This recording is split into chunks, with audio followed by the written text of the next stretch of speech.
Right.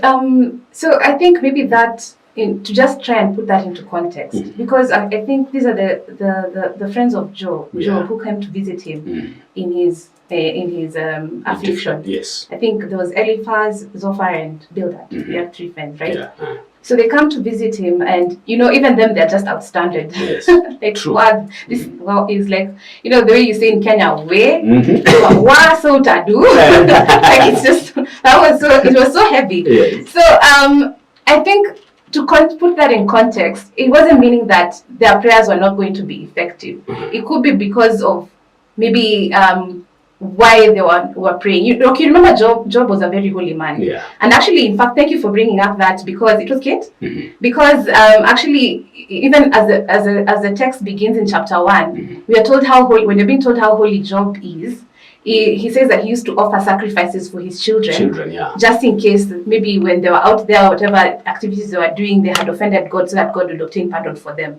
So actually, it affirms that value of actually praying for one another. Exactly. Because you can obtain many graces for other people when you intercede for them. Exactly. So I think in that sense, it wasn't because God wouldn't hear them as people and only hear Job. Maybe it was just a way of affirming Job's holiness and closeness to God.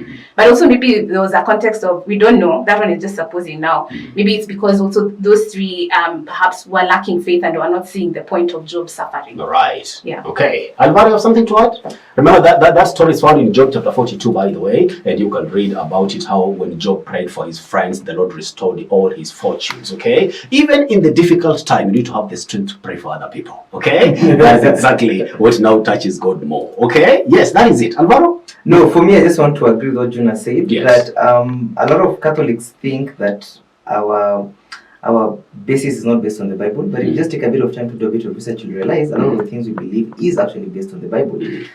So guys, listeners, if you can take a bit of time, fungua Biblia yako, and you'll find a lot of what we're talking about is already in there and was spoken about by the Lord many years ago. Yeah, I actually remember something, just if I can add. Yeah. There's a verse that says in James that you do not have because you do not ask.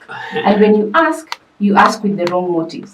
So sometimes if it looks like maybe God is not answering, there could be so many reasons. So maybe in that context also, maybe they were not asking for something that is aligned to God's will, or they were asking for selfish motives.